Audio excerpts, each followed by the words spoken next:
right. Hey there. Good morning, everybody. It's just after 11 a.m. Central Standard Time here on, what is today? Wednesday, the 3rd of July. Happy 4th of July tomorrow for those of us here in the U.S. celebrating Independence Day. Man, oh man. I've got Tillman here. We'll pull him up in just a minute. Andrew is this week traveling himself, actually in the car at the moment. Tillman is still traveling. He's got a month worth of traveling, but he is kind enough to join us. Real quick, before we jump in, that I kind of wanted to pull up this tweet here by Robert Kiyosaki. And I guess I can probably put me down a little bit lower here. But basically, he says, Bitcoin is crashing. Most people should sell. I'm waiting to buy more. All markets go up and down. Many people make a lot of money trading markets, which means buying low and hopefully selling. I believe he means high there. The problem with trading any asset is taxes, specifically short-term capital gains taxes. And that's here in the U.S. It is a big thing. He says his strategy is similar to Warren Buffett's buy and hold on forever. So what am I doing? If I'm not trading assets, I spend my time building new assets, which is why I'm a serial entrepreneur currently working on 2 new startups. Crashes tell you, if crashes terrify you, sell and hang on tight to your job, which is what most employees should do. Simply said, entrepreneurs and employees are opposite sides of the same coin. Take care, rough times ahead, do what is best for you. That's what Robert says. And folks, listen, at the end of the day, he's not saying, I think what he's trying to put, the point he's trying to put across there is generally, retail traders are out there freaking out saying Bitcoin is crashing. And he's saying, listen, markets go up and down. If it freaks you out when they're going down, just go ahead. You should sell out. Most people should sell and get out and just hold on to your job and be an employee and not worry about that. That's what he's saying there, guys. He brings up a great point about short-term capital gains. If you're in the U.S. and you're trading and you don't understand this, you need to understand it. So with that in mind, let's go ahead and pull up Mr. Tillman here. Let me get him pulled up here with us. Hey, there he is. What's going on, man? Hey, Chris. How are you, man? Hey, man, I'm great. I'm great. Other than, of course, typical market stuff. Price comes down. Everybody starts freaking out. What do you think about what Mr. Kiyosaki is saying there? Yeah, I disagree with it, quite frankly. I mean, in what universe, I guess it depends upon what your objective is. In trading, if something is crashing, you should already be out. Yeah, well, but depending on your time frame, right? Yeah, but if you're day trading, if you're swing trading, a crash to me is a consequential move to the downside, and your stop losses should be in place to take you out of those moves if it's capital that you're trading with. If it's capital that you're investing in something, moves don't matter to you. It's about when you bought and how frequently you bought and what's your average cost and how much capital do you plan on putting to that asset class in the future. I don't agree that if a market is crashing, you should sell. That's actually the opposite of what I think. I think if a market's crashing, you should be buying because you buy when there's blood in the streets. You buy when everyone's fearful and you sell when everyone's greedy. And there isn't very many people out there greedy right now. So which side of the coin are we on? Well, I think we're on the buy side. That's me personally. That's my opinion. So I disagree with what he says entirely, to be honest with you. I think you bring up a great point there. People aren't greedy right now. No. Even if you want to look at one of those crazy fear and greed scales, there's like so many of them out there. They're all fearful right now. But that's the hard part, right? I mean, as human beings, we're emotional. And that's why everybody's selling when they're fearful and they're buying when they're greedy, when it should be the opposite way around, right? Yeah, well, in a perfect world, in my mind, if you believe in the attributes of Bitcoin as a store of value, and you believe that you want to own more and more Bitcoin over time, you see it as a savings account. I think you've referenced that a few times, Christopher. Like it's your savings account. If that's the way you look at it, price fluctuations to the downside should make you excited. Yes. Right? That's when you start dollar cost averaging more aggressively. So the way I look at it, let me put my coffee down. I'm going to talk with my hands for a second here. right? If you look at any of these power law people on Bitcoin, right, they have an upper band and they have a band and they have an upper threshold and a lower threshold that they consider the power law trend, right? And we've seen the standard deviation off of the mean, and that's what makes the peaks and that's what makes the troughs, right? If the historical price relative to the power law is touching the bottom band or anywhere between the bottom band and the mid band, every downturn is a buying opportunity if you believe in DCA, right? And it's the most aggressive buying opportunity that presents itself to you. Once it crosses the mean and you're between the mean and the upper band, you still DCA, but that's when you start pulling back capital and you DCA smaller amounts. But the rules don't change. You still DCA through both periods, right? If you're wanting to hedge against inflation, it's all about pushing fiat, inflated dollars, into something that's not inflationary, Bitcoin or hard assets of any kind that have scarcity attached to them. And so I think this sell everything mentality is indicative of him being in the last cycle. That's the way I would look at it. Anybody who has the Bitcoin mentality of let's sell everything because it's crashing has ridden the wave from 60 to 17, has ridden the wave from 20 to 3. They've gone through the crashes, right? And they're fearful of going through it again, right? And so that's what their talking points are, is like, I'm afraid, so you should sell everything. Well, honest to goodness, if you had purchased in a DCA way, and this is a good segue. So automation allows you to purchase based upon the discipline and the time frame that you predetermine it to be before the emotions involved, right? Yeah. Before the price swings one way or another. So the most prudent way I know of to DCA is to come up with how much money you want to invest, how much time you want to invest it in. So if you want to purchase $1,000 worth of Bitcoin and you want to do it over a month, the question becomes, do you do one purchase in the month, or do you do 5 purchases of $200? Do you do 10 purchases of $100? What's the best mathematical strategy to approach a volatile risk on asset? Well, the answer is the smallest time frames, the better. If you could systematically buy Bitcoin every 30 seconds and you had no job and you just sat in front of your computer and you believed in the store of value story or narrative, then you would do best by your investment by sitting there and every 30 seconds buying a tiny piece of Bitcoin.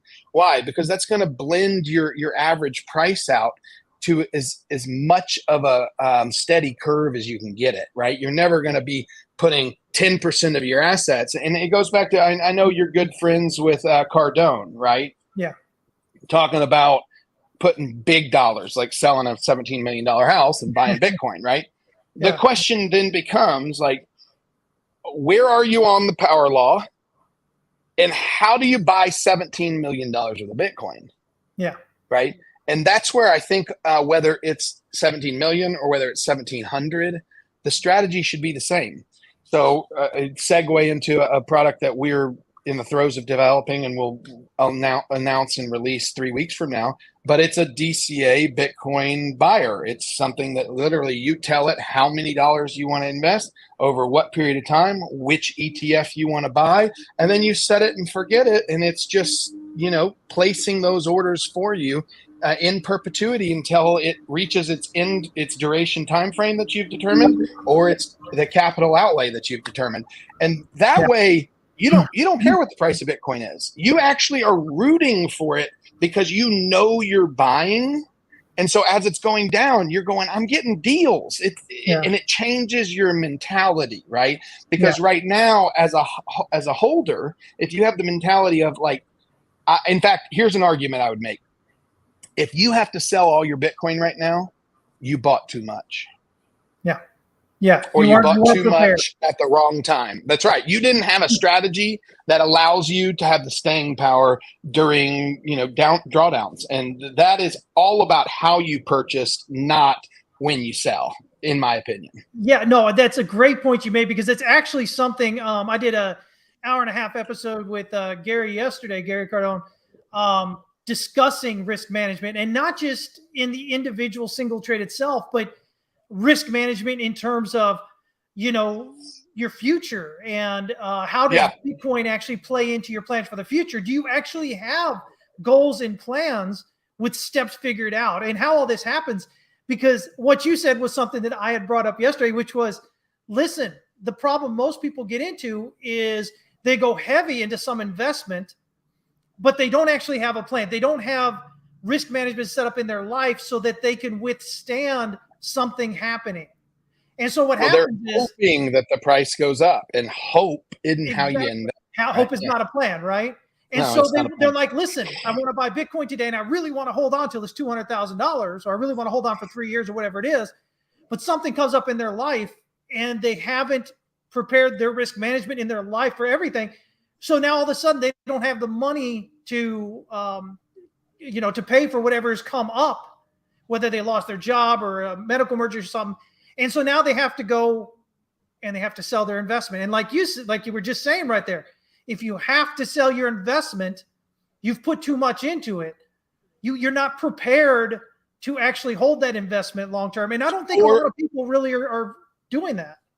Or you've had the anomaly event, right? Nobody can predict what the future is. There's anomaly events that could hit all of our lives that would cause us to it would shake our entire financial plan. We'd have to readjust, may sell our house, all these things, right? And so if your Bitcoin allocation doesn't fit into the overarching plan, then it's easy to sell. Typically going to be the first ripcord that you pull. And you have to ask yourself, is it the best ripcord to pull, right? And that's where I think a lot of mistakes are made. It's like, I have a lot of resources in my life that I can liquidate, but because Bitcoin is so easy, I'll choose to do that.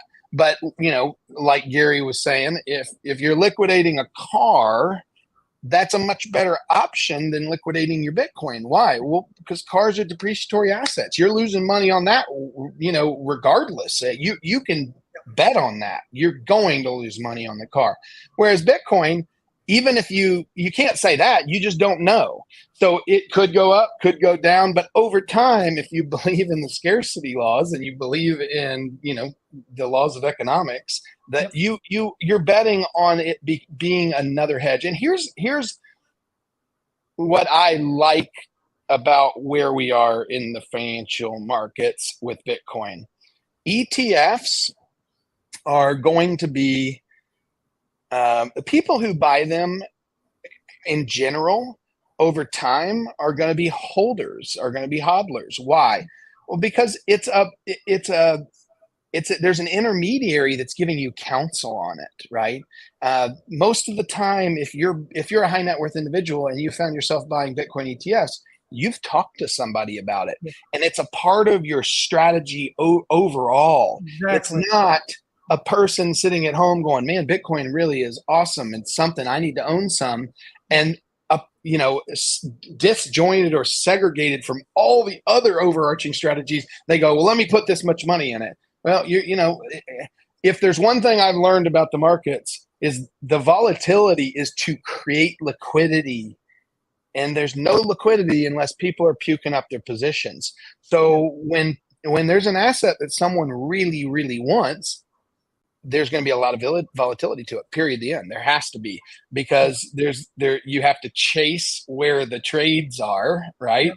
And just like Dave Barstool Sports, can't remember the price, but he said something like, I'm going to put Bitcoin on Barstool's balance sheet if it reaches the 40s. Yeah, if the 40s, yeah. And I can't remember how much, but it was millions of dollars, right? He's probably 10 million plus into it. Well, whether the market maker sees that on the order book or not, everyone knows there's a price where massive buyers are going to come in, right? Yeah. So if you're holding a position, it's very foolish to think that the market won't go there.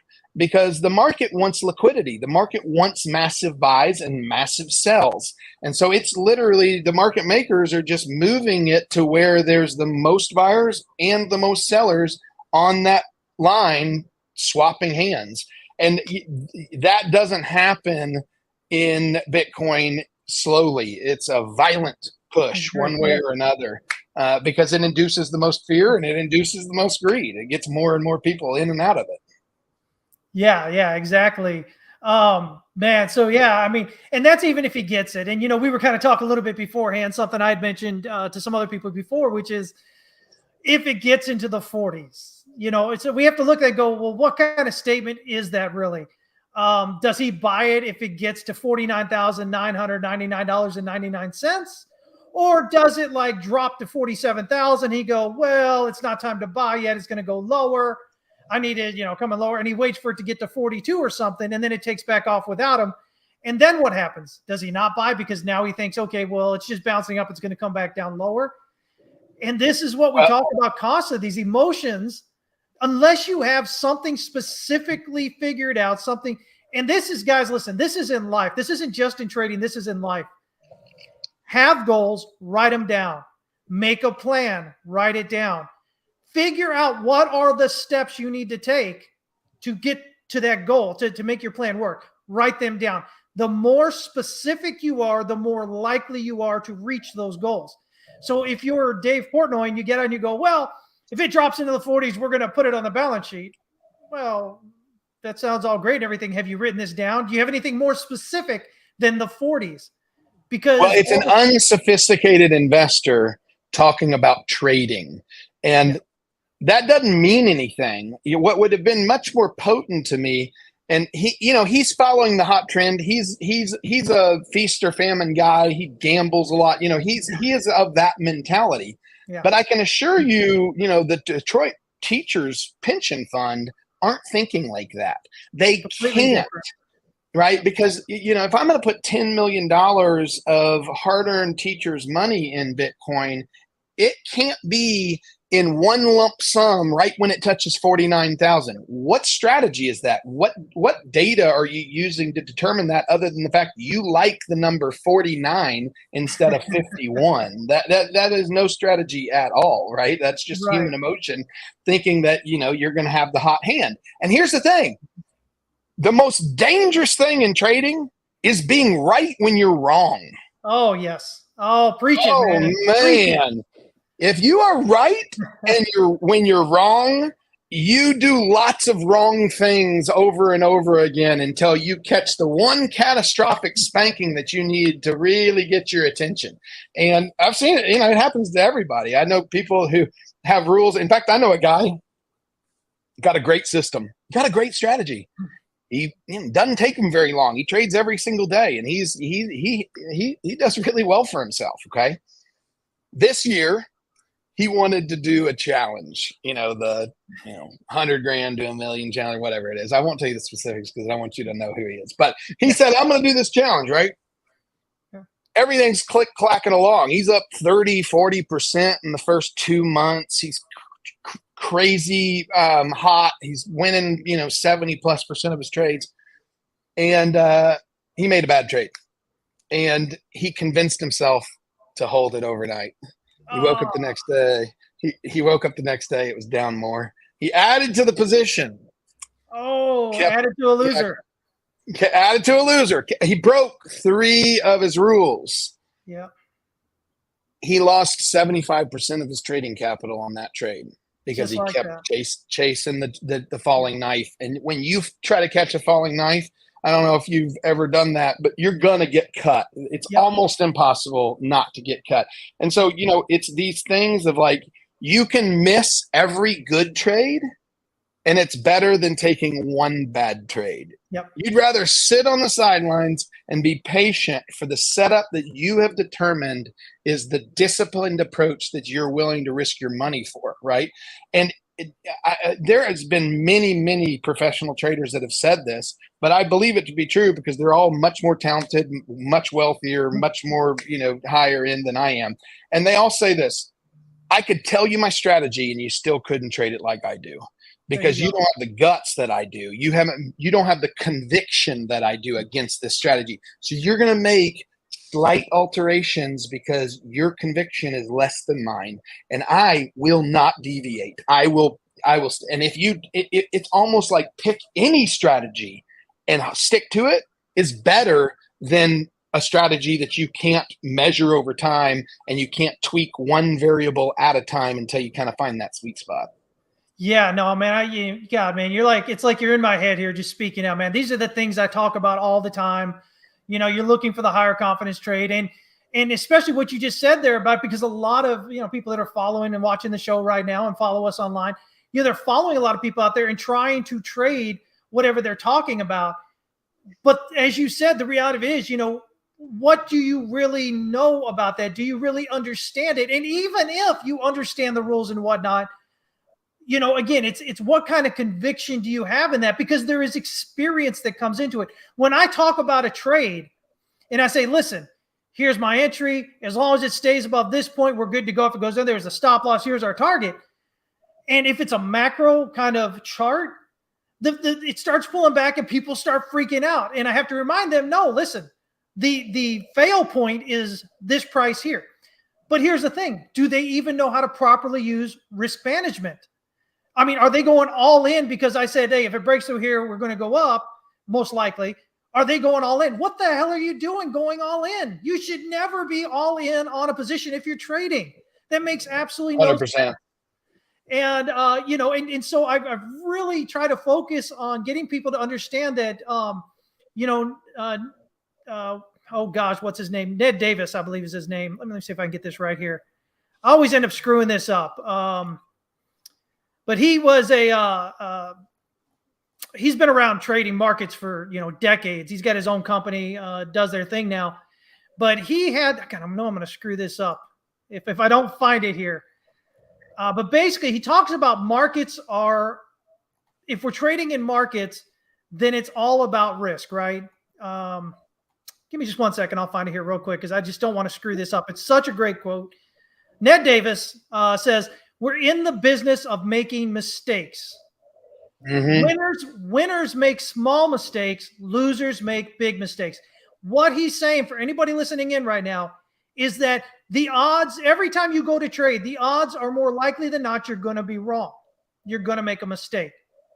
So if that is the case, if we're coming into markets with that understanding, then that means the one thing we should focus on is risk management, because that's the one thing we can control. Which is also another word for money management, right? Yeah. And I'm going to equate this to professional poker. I love poker. You can learn a lot from the game. And I don't care how good you are. Name a professional poker player at the top. Phil Hellmuth, right? When in his heyday, if he goes into a casino and sits down at a cash game to play, you know the first thing he does? Divide his stack in his pocket. So let's say I'm taking 10 grand into the table. I'm not buying 10 grand worth of chips. Why? Because if I'm forced to an all-in decision at the table, and I have to call it because I'm right and I still lose the hand, I got to be able to reload the cannon. So you're not betting that you win. You're betting that you're getting the setups that allow you to take the bet. That is what you're sitting there for. You're just waiting patiently until you have the setup. If it's not poker you're playing, how about blackjack? Blackjack, what do you do when you're playing blackjack? You bet the table minimum until the deck is hot with aces or tens, and then you start putting more money at risk. And let's say aces come out and you split them. No one in the world that is a professional blackjack player will tell you, don't split the aces. I'm feeling luck. I know what's in the card in the deck behind it, and you shouldn't split it. The rule is you split aces, period, the end. And if you split your aces and lose the hand, that doesn't mean you played bad. That means you played perfect. But you lose sometimes when you play perfect, and trading's the same way. So count on losing and make sure that you're just taking really high value bets and make sure you keep enough cash that if you do lose, you can keep making high value bets.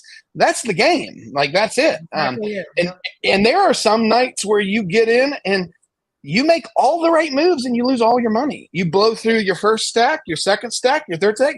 And those are the nights where you go home proud of yourself. You stuck to the strategy. That's all that matters. You won. It doesn't matter what the cards were. It doesn't matter what the stock does after that. There are so many variables in a given security. Let's say you talk about Tesla, for example. You can't get your arms around all those. It's impossible. So stop trying. Stop trying to time the market. Just get in as a belief system with a disciplined approach, right? Exactly. Yeah. And that's one of my things when it comes to Bitcoin, right? Because again, at the end of the day, my life is trading. That's what I've been doing for a very long time. It's what I do. I make investments along the way, sure, but I mean, my job is trading. And with that in mind, I tell people, listen, I think Bitcoin is a great play. I've been talking about this since 2017, much more the last few years. I talked about it being a once in a generation, once in a century kind of opportunity, something I never thought I'd have as a trader, right? Every once in a while, very rare, there becomes this opportunity. You're like, wow, this can really change not just my future, but my lineage, the future of my lineage, right? Because there's that much possibility with it. And so even as a trader, I think, everybody should have some kind of exposure to Bitcoin, but which they don't touch, right? It's just this thing they buy and they continue to buy when they have money. They continue to buy and they put it away because of the things that we've talked about on this show multiple times, which is what is the future, right? It's not buying Bitcoin for price sake. It's buying Bitcoin because of what Bitcoin is going to lead to in the future and what Bitcoin is going to be the base layer of as we kind of get into the future. And every day that passes, the more convinced I become of that. Well, and I look at it a little differently than that.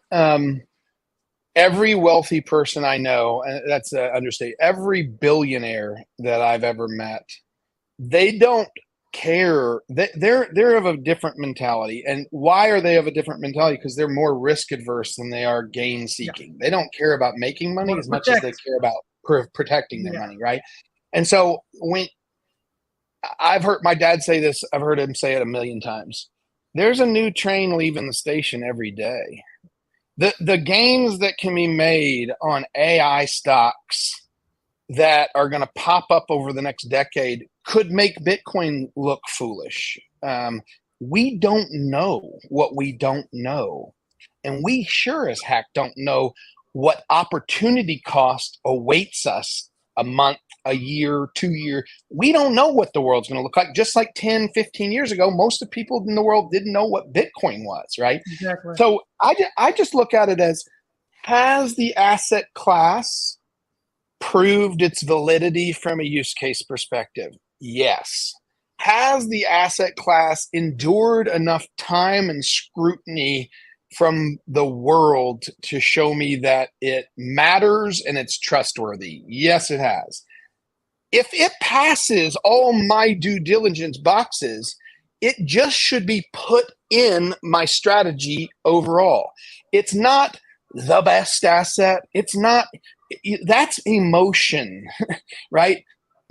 My strategy should be depending upon my net worth. If you have a lower net worth, right, you have to focus more on gaining money. You're taking riskier positions because if you lose it, it's easier to get back to where you were. If you lose $1 billion, it's going to take you some time. Good luck on that endeavor. I only know one other guy that's done it. Red McCombs lost a couple billion, made them back the next endeavor. But that's a exceptionally rare thing, right? So the question should be, do I have exposure to the asset class of blockchain? Mm-hmm. That's to me what the question is. And if I have exposure, if I want exposure, or I believe I should get exposure, what inside of blockchain has proven to me that it deserves my money? Yeah. And Bitcoin's the only one for me. Everybody has to answer that for themselves.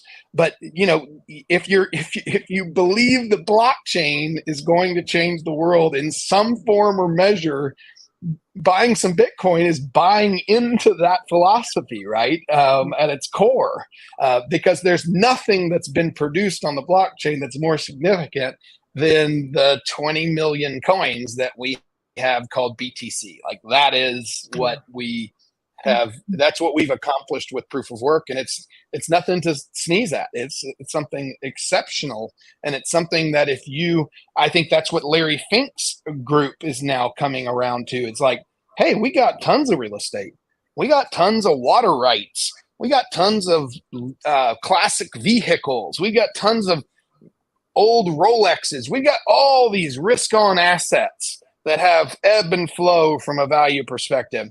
Do we have any blockchain? No. Do we want blockchain? Yes. Which one? And Bitcoin is now, the one that's pierced that veil, if you will. And now we're seeing, I mean, you saw that Kathy Woods is going to put she passed on Solana ETF, yeah.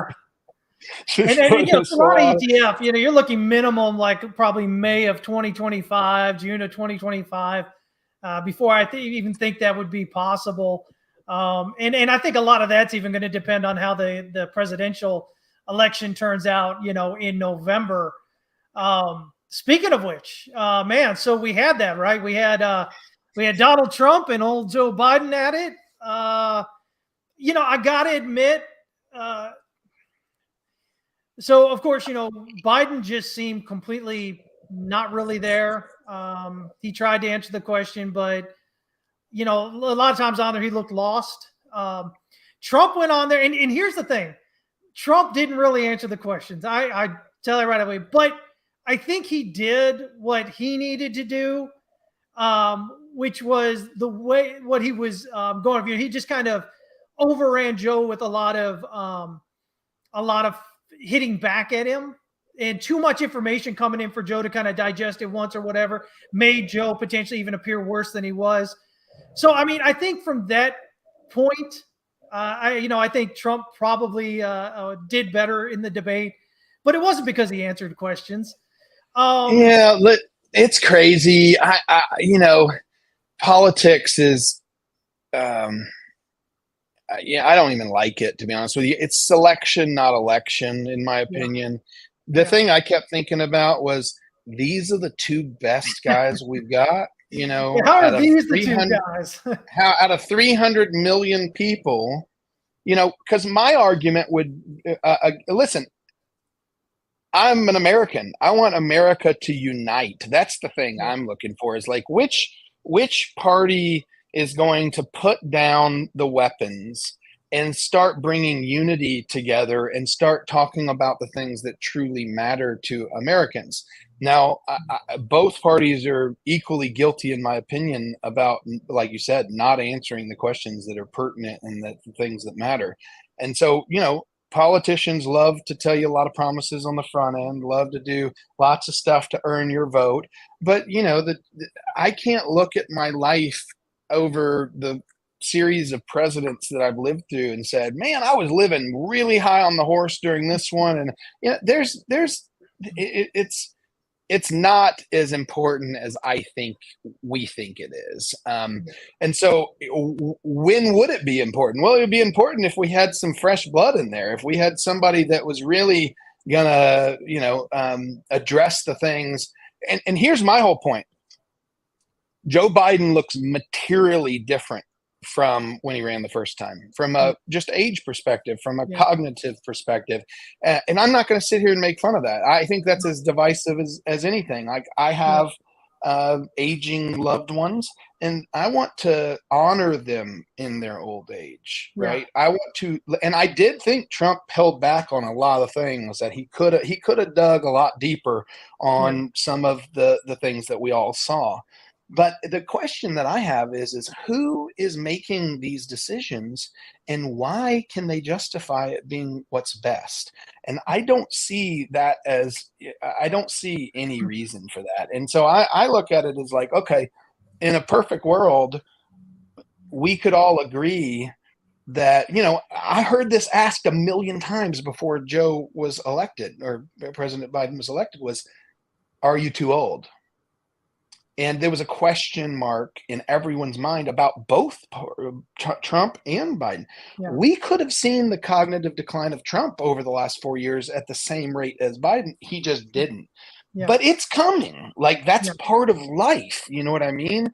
And we can't hold it against him like it's a personal attack. What we can do, though, is go, it disqualifies you from having having the red button. Yeah, exactly. If you got the red button, man, you got to be the top guy.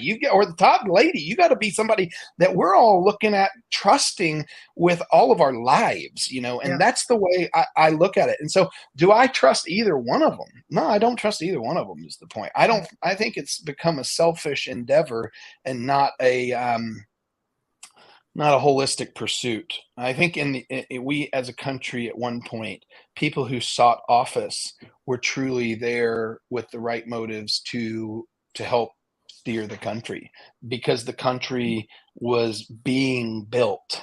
I think we reached a point where we became fat and lazy and happy, and there's not really much to build anymore. So now you find a lot of politicians in their seats of power because they love power. That's it.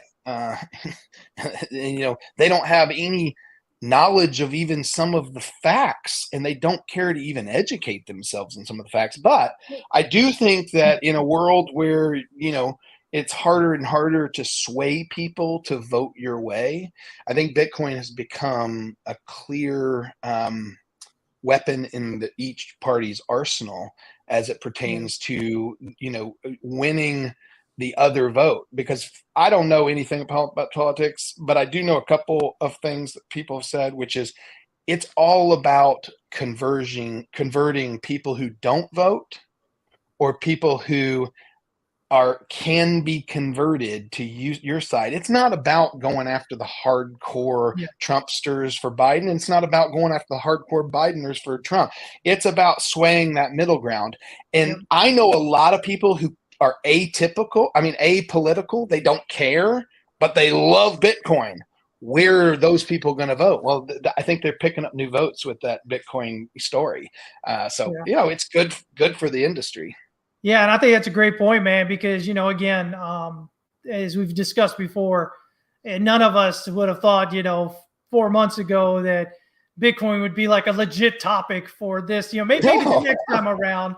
And then all of a sudden, fast forward like a couple of months, all of a sudden it's gone from not even being talked about to, oh God, here it is. And then not even so much here it is, but now the other side says, oh God, well, now we have to seem a bit more supportive of it to kind of do it. So really kind of, and who knows what they're really going to do when they get in office. As you pointed out, many times, most of the time, presidential candidates will say, hey, listen, we're going to do this, this, and this.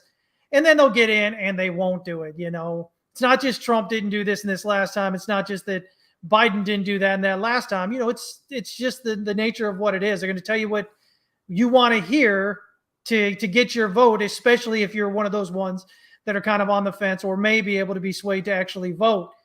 So yeah, I would say this. Another thing I think that we're seeing right now that none of Bitcoin maxis actually see, and this may be a little bit controversial, but I'll say it anyways. I don't think the future of Bitcoin is going to be determined the way that it has been determined.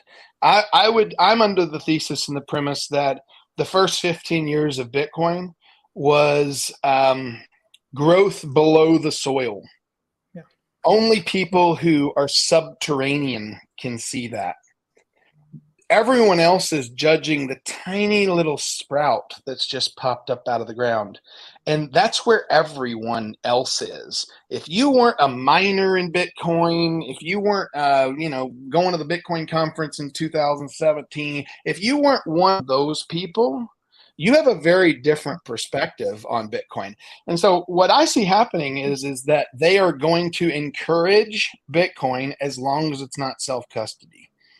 So what do I mean by that? I mean that all these power laws that people are putting on Bitcoin have held true. I don't think they're going to hold true. And so a power law is two data points that are judged against each other, right? Some power laws are like number of wallets that hold $1,000 or more of Bitcoin, and you can plot that number against the price, and it'll give you this curve that you can follow, right? Yeah. What I see what's going to happen in the future is the two most powerful data points that will prove to be the strongest power law model will be the number of ETF Bitcoins that are purchased going forward. Why? Because for every ETF that's purchased, there's a real Bitcoin that has to go from cold storage into to big custody. Yeah. And that's what both parties want, right? Yeah. Trump and Biden can agree that self-custody is the problem. And they may not agree with it publicly, but I can tell you beyond a shadow of a doubt, they believe it when they're sitting in their, situation rooms, if you will. Why? Well, because you can't, as an American right now, view Bitcoin the same way it's been viewed, where it's a means to transfer. They don't want this. That's Cash's job. That's what the CBDC's job's going to be. This is a risk on hard asset. That's it. That's what it is. And if you are trying to say it's both, you're bucking Larry Fink, because people in other countries that are developing are using it to buy pencils and food and blah, blah, blah. That's a weak case, in my opinion. So to think that the masses of the world are going to wake up to self-custody, go through the educational learning curve to have that self-custody with confidence before they just buy an ETF is crazy to me. And it's against what the highest powers motives are. Highest powers motives want all Bitcoin to be held by BlackRocks of the world, and that we get to participate in buying derivative risk on assets of that base layer commodity. That's where we're headed, right? And so this notion that the price is going to go parabolic based upon self-custody purchases, I think there's active powers working against that. Yeah, and that makes perfect sense. I mean, when you actually think about it, right? Because again, it's retail tends to come in, and the thing I've gotten, year after year, because I've been doing this for so long, is it's always like, well, where's the money going to come from? And what they're always referring to is retail, right? But if we look in mature markets, retail's retail and stock only reached 20 somewhat percent during the pandemic because of the pandemic, right? Because everybody got in and got excited about GME and all this kind of crap. But at the end of the day, that was the big point. They just got into the 20%. Basically 80%, 75, 80% of that market is moved by big players. Bingo. But they don't want you to think like that when you're entering the market, because then it seems like it's an us versus them, right? They want you to feel very comfortable in the herd of buffalo that's running towards the cliff, right? You won't even know it's coming. You just are following the buffalo in front of you, and eventually there's a lot of meat to harvest. You're the meat, right? Yeah, we're the meat, 100%. If you think retail is the dog and wholesale is the tail, you are mistaken. We are the tail and they are the dog, and we go where they go, even though we're wagging back and forth the whole way, not having a clue where we are. Exactly.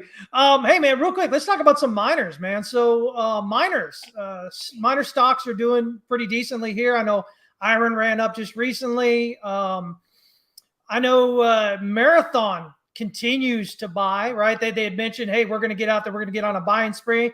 And they just bought, what was it, Grid, right?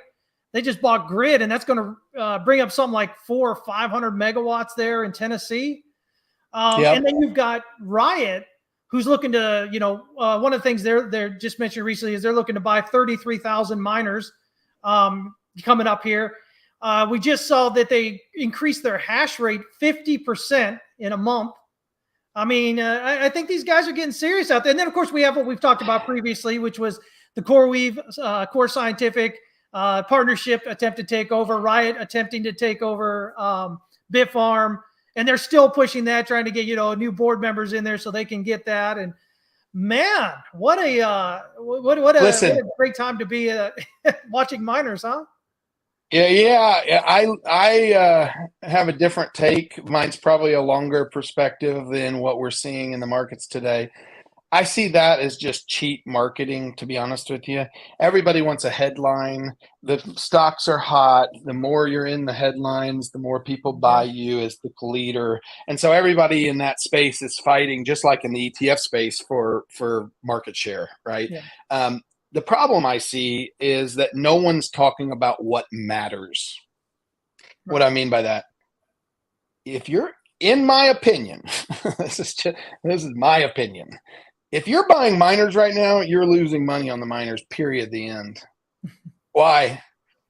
Well, because the new edition of ASICs has leased. So you're working on S19s and whatever you're buying right now, the best of the best S19s, right? So you're getting the best of the best product, and they're still unprofitable during this epoch. I buy miners. Hash rate is all relative. Right. So, and unless you're the only way you could make money on a huge lot of miners right now is if you're betting that a lot of hash rate's going away. What about looking at buying in for future potential? We're talking about HPC, AI, data center, basically. I mean, what's his name over at Marathon came out and said it, right? He says, people have been calling us Bitcoin miners, but really we're data centers. And let me tell you, that is addressed both ways. That's the only right answer here.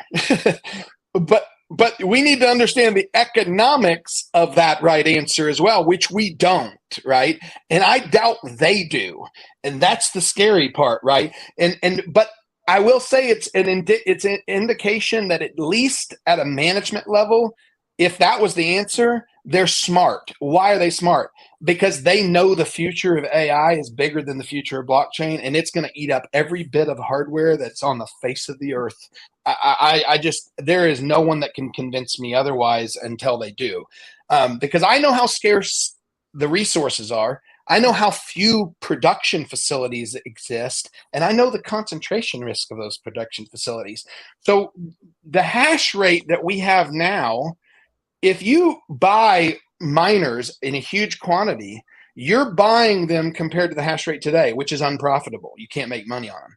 The only way you could make money on them is if you're betting that your contribution to the hash rate is going to go up from here, which has to be a reduction of the top end hash rate, right? You're betting that miners are going to be unplugged. And that's a pretty good bet. Yeah. But it's not what retail hears when they go, oh, they're buying a bunch of miners. Yeah. It can only be used as a competitive advantage to the other people. You're all subject. Everyone who's a miner is subject to the overall hash rate that they're participating against. Yeah. So as that denominator changes, your fraction changes, your ratio changes, right? And so if the bottom is 1,000 and you're 100 on the top, you're 1/10 of the processing power of the network. But if that bottom goes to 500 and you're still at 100, you're 20% of the overall market now. And you didn't add one piece of miner, one piece of hardware, right? So if you're adding a bunch of hardware right now, you have to be doing it to try to competitively price the other people out. It's not actually geared towards gaining the hash rewards. Why? Because the second the new miners come out, the second that Bitmain says, hey, we've got the new S29, or I don't know what it is, but whatever the new, it'll be 4 times more powerful than the last one. Yeah. So how do you compete? Why did you buy those miners? Why didn't you wait 2 months and buy for the same, equipment, something that can produce 4x, right? The production value. So right now, the mining space, because we've gone through the halving, and we haven't had the new release of the ASICs, we're in a period of lose-lose as far as I'm concerned, in the mining space. But whoever can stay through that, if you bought a bunch of miners right now and the hash rate drops, you're right, you're going to do well on those miners. But the hash rate's going to have to drop significantly, or the delay of the new additions going to have to be substantial, right? But no one knows that. There's no one that gets to look over into China's manufacturing facilities and be like, hey, when are they going to release this next one? That is it's a futile cause. Like, you can't do that.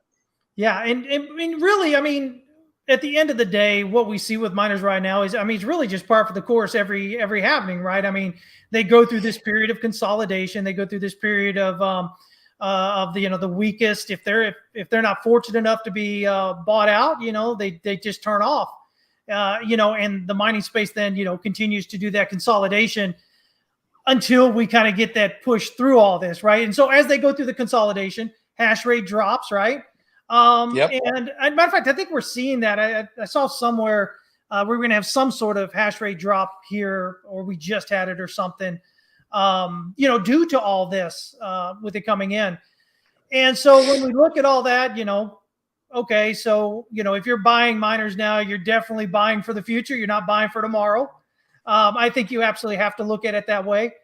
But beyond that, of course, the real driver of overall asset price appreciation is what we find out is capital, right? It's liquidity, right? Yep. And so now when I say that, sometimes people think, oh, well, if liquidity is going down, you can't have prices going up. No, you can. But we're talking about as an overall base driver of asset appreciation, it's the rise in liquidity.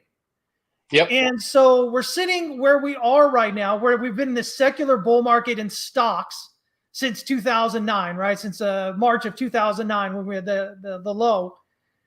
Man, that's crazy. That's 15 years now, right? And so the last 2 or 3 years, everybody's like, oh, it's the end, it's the top, and price continues to go up. Bitcoin, was birthed back then, right? It came out about that time. So it's had its, obviously it's significant drawdowns because it just is what it is, right? Brand new thing, very, very little liquidity, very few people really in it. You're going to get big runs and big pullbacks along the way. But with two standard deviations off the mean, it's just not that big of if you back out, it's just not that much for the birth of an asset class. Yeah. That's the way you kind of have to look at it. It's not like, I'd compare it to Tesla cars. How much were Tesla cars when they first came out? Good Lord, they were $100,000+ and you went there and you were like, I'm spending a lot of money to subsidize the invention. You know what I'm saying? Yeah. Like, I'm getting this thing off of the ground, right? The relative value that electric car provides the world, it requires decades and competition, all sorts of stuff to sift itself out.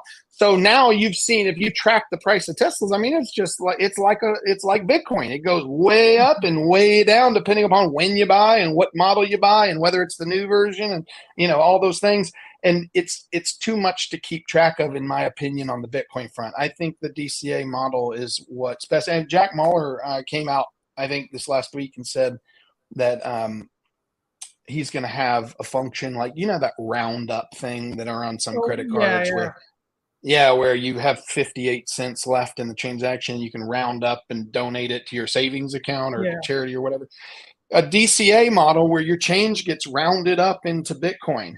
That would be an incredible tool for the retail space, right? Because it's out of sight, out of mind. It's not money that you will ever equate to a loss, ever. It'll just accumulate and you'll look back over 5-10 years. And if Bitcoin's price keeps doing it, you're going to look in there and go, holy smokes, I quote dedicated, $5,000 in change to this over that time period, but it's now worth 60,000 or 40,000, 20,000, some multiplier that makes you go, oh man, I should be DCAing into Bitcoin. Now, the same could be true on the negative side, though. I mean, we could see another crash down to whatever, but the mentality should be, oh, unless I think something has jeopardized Bitcoin's longevity, its future, its primary use case. This is just, this is buying a winter coat in the summer. It's you getting a deal. That's it. Same coat. Yeah, exactly. And again, and this is just the nature of what it is, right? Again, we talk about buying Bitcoin and focusing more on what comes from it, what is as the base layer, the products that come out of it, versus, just buying it for price sake. But, again, when we look at price is definitely a function, something we have to look at in terms of this specific way, which is the higher the price goes, the more interest it brings.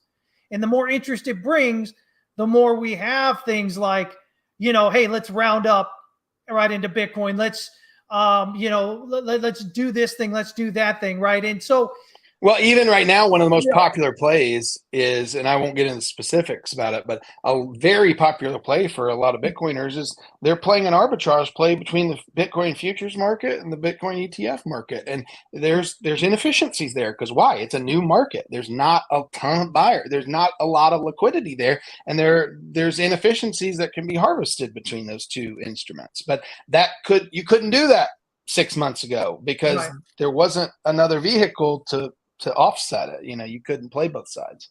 Exactly. And we're going to see more coming in. Again, we've talked about this before, you got options coming in and other financial derivatives and products, based on Bitcoin that are going to be coming out there. And, the most exciting one is what we talked about earlier with Dave and Barstool. Just forget like financial instruments that get added. Look at the existing financial instruments that can add Bitcoin. That's the fastest way that it spreads like a virus, right? Because, MicroStrategies is a leveraged play on Bitcoin, right? Everybody knows that now. As soon as Barstool adds Bitcoin to their, balance sheet, if they end up doing that, then guess what? They have entered that category. And so Larry Fink doesn't have to create 100 different security vehicles for Bitcoin to be the base layer against. The entire market, anyone who adds Bitcoin to their balance sheet becomes that by definition. And based upon how risky their cash flow is versus their buying is, will tell you how risky the leverage play is, right? And I would argue that Michael Saylor, I was at the conference last time right before the crash, and everybody was talking about his liquidation price. Everybody. I remember that. Everybody was going, oh God, if he gets to this price, he's going to puke it all up, right? He didn't. But that was a risk.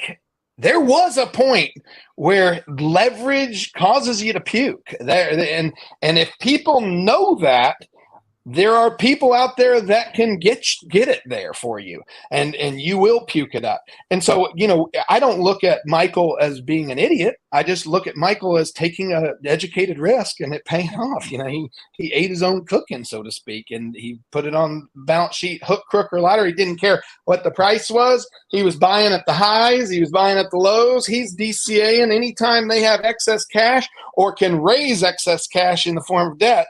They're piling it into Bitcoin. So that's, in my opinion, a very risky way for you to run a company in the real world, but it's paid off for him. There's going to be a varying degrees of that risk that companies are willing to expose their balance sheet to, and that's going to be the varying degrees of leverage that you get exposure to when you invest in those companies against Bitcoin's price. That's the way, that to me is how the market matures the quickest, the fastest. We get as many options to play in Bitcoin at a leveraged level. That happens now. And that benefits us all. That benefits all of us. Amen. For a future, right? Amen. Man, oh man, And great conversely, conversation. if they want to add shorts to their balance sheet, that will happen at some point, I'm sure, in the future as well. You get Exactly. leveraged on the downside. Exactly. Man, oh man, what a great conversation, man. I really appreciate you taking some time out of your family trip. I always love it. Yeah, this is always a highlight to the week. It's fun. Hey, listen, guys. Remember, Tillman isn't just talking out of his rear end. Him and Andrew have a company, Arch Public. You can get the link is below the video here. You guys can check them out. It's all about algorithmic trading to help you kind of do trading better there without all the emotional stuff in it.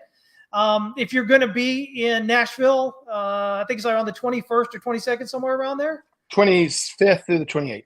25th through the 28th. Okay, for Bitcoin there in Nashville, check them out, man. Say hi to them, shake their hands. Tillman's hand is probably pretty big, but don't let that dissuade you there. But yeah, jump in and say hi. Ask them some questions, guys. That's what this is all about. Man, I love having these guys. And a lot of people don't know this, but there's a real reason why Bitcoin conference is in Nashville this year, because BTC Media, the people who put on the conference, they've always been in Nashville. Their headquarters here, so I would expect it to be a really blowout time. They're at a all-time high. Bitcoin's at an all-time high. Everybody's at an all-time high, and Nashville's one of the best cities in America. So it should be a pretty good conference and lots of good strategic relationships getting made. That's the fun part about going to the conference every year is if I look back on all the conferences, the likes of the politicians and the traditional finance folks that are going to be there this year that have never attended before. That's what I'm there for. It's just, this new group of folks that are excited about BTC. Yeah. So, hey, listen, guys, if you've been in Bitcoin till now, you ain't seen nothing yet. Hold on to your shorts, hold on to your pants, I guess. I don't want to say shorts because then people think I'm talking about shorting. But, I think we've got a lot of, it was last cycle that I was telling everybody, listen, or 2 cycles ago, I said it'd probably be 2 cycles before we actually got, real serious talks about CBDCs and where we'd see mainstream really getting involved. We see institutions really get involved. Here we are now. And so, as Tillman's made it pretty clear more than a few times on some episodes here, this is where things are there, great analogy earlier, right? Subterranean up till now. Now we're kind of getting above ground, right? And things are going to change, guys. Things are going to change. It's going to look a hell of a lot more like TradFi because it's TradFi. 100%. Yeah. And so, but you get a lot of benefits from that. Yeah. Go take a position in an ETF right now. What can you do with it that you can't do with self-custody? Borrow against it. Exactly. A lot more opportunities out there, guys. So it is what it is. If you're a purist, I'm sorry, but this is reality, and this is what normally happens. This is something I, talked about prior and how Bitcoin maxes and everything were what were needed to get it to the point we're at now. I don't feel sorry for him, and I'm going to tell you why. Because I think their patience is going to be handsomely rewarded. I left you with this maybe 4 weeks ago on one of the calls, and I said, will the Bitcoin ETF price ever disconnect from self-custody BTC price? And I have to think they will at some point. Is a Bitcoin that's in self-custody worth more than a Bitcoin that's in BlackRock's hands? And I don't see how the market doesn't eventually reflect that. We'll see. It hadn't yet. It has in the fact that there's an arb play between the futures and the spot price, right? It is. The question becomes is where it's publicly acknowledged, where if you go to trade in that self-custody Bitcoin for the ETF, do you get a multiplier? That'll be an interesting day when we see that happen. I think it's still a great point, man. Hey, listen, I appreciate you coming in today. I guess we'll have you and Andrew both next week. Yeah, we should be both back, so we'll get through the holidays. Great. Yeah, he says the holidays like it's the end of the year. It's midsummer. We're gonna get through the holidays. You know, Holidays for a Something like a trader is TradFi guy. through September, through August. Nobody's at their desk right now. Spoken like true TradFi, man. Okay, great. Yeah, as always, guys, follow Andrew and Tillman. Again, you can get Tillman there on X. You can follow him at TexasOL61. And of course, Andrew is AP_abacus. Again, they're right underneath the video here on YouTube. You can check those out. Check out their company, triarchpublic.com. I believe that's what it is, correct? Thearchpublic.com. Our handle on X is @triarchpublic. There we go. That's why I got confused. Not trying to mess them up, but that's why I got confused. And of course, guys, listen, if you want to learn about trading, price forecasting, if you want to really understand how and why markets move the way they do, if you want to learn how to day trade for income, or you want to learn to build wealth over a period of time, you can join us at our group coaching, TWC Trading Academy. Links are below as well. I hope you guys enjoyed this as much as I did. I will be off tomorrow through Sunday, so there will not be a Friday market analysis show as I usually have. So I hope you guys are okay with that. We'll see you next week. But other than that, y'all trade safe, take care, and just, man, oh man, don't just ape into stuff, guys. Get a plan, get something figured out, so that way you aren't putting yourself in a bad position, if things happen, because things always happen. All right, that's it. You guys have a great week. Take care. Tillman, I'll see you and Andrew next week, man, okay? All right, see you, Chris. Thanks, bud. All right, take care, everybody. All right, bye.